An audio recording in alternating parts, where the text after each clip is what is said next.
একটু বৃন্দাবনে গিয়ে দেখো বাবা, এখনো কত মহাত্মারা বেঁচে আছে।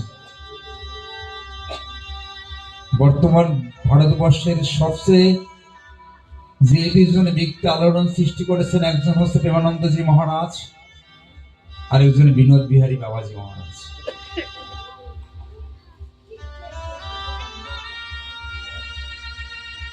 আবার গুরুদেব আমাকে একটা কথা বলেছিলেন, বাবারে যদি রাধারানীকে দেখতে চাও বিনোদ বিহারী বাবাজি মহারাজকে দেখবে। আমি ঘটনাটা আপনাদের বলেছি, অনেক জায়গায় বলেছি বাবা। এই বিনোদ বিহারী বাবাজি মহারাজ যারা বৃন্দাবনে গিয়েছেন দেখে আসবেন। আমার আমার গুরুদেবের ভজন কুটির ওইখানে বৃন্দাবনে। যারা বৃন্দাবনে গিয়েছেন দেখে আসবেন। ওই বর্ষণায় যখন বিনোদ বিহারী বাবাজি মহারাজ আরতি করেন, তার আরতি দেখার জন্য হাজার হাজার মানুষ দাঁড়িয়ে থাকেন। তিনি একবার রাধা মাধবের দিকে তাকিয়ে তাকে আরতি করেন, ঠিক পরক্ষণে তিনি ঘুরে যান, ঘুরে দূরের দিকে তাকিয়ে তিনি আরতি করেন।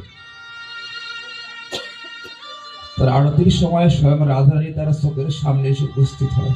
এখনো যখন তার চোখের সামনে এসে উপস্থিত হয়, ওই বিনোদ বিহারী মা বাবাজি মহারাজ রাধারানীকে দেখা মাত্রই তার চোখ দিয়ে অশ্রু বিগলিত হয়।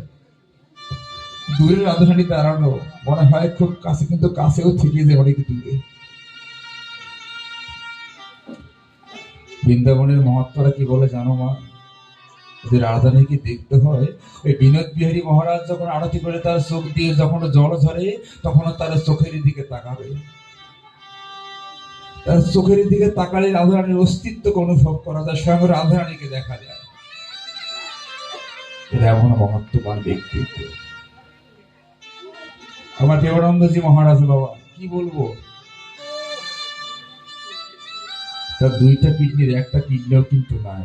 20টা বছর হয়ে গিয়েছে। আমাদের একটা কিডনি না থাকলে আমাদের বেঁচে থাকাটা কষ্টসাধ্য হয়ে পড়ে। বাবাজির 20 বছর হয়ে গিয়েছে, দুইটা কিডনির একটা কিডনিও নাই। তার কিডনি প্রতিস্থাপনের জন্য অনেকে অফার করেছে। তিনি কি বলেছেন জানো মা? তিনি বলেছেন, আমার একটা কিডনি হচ্ছে রাধারানী, আরেকটা কিডনি হচ্ছে স্বয়ং গোবিন্দ। তো এতদিন আমার দেহের মধ্যে অবস্থান করেছিল, তারা দুজনে আমার দেহ থেকে বের হয়ে গিয়েছে, বিকল হয়ে গিয়েছে। কেন গিয়েছে জানো?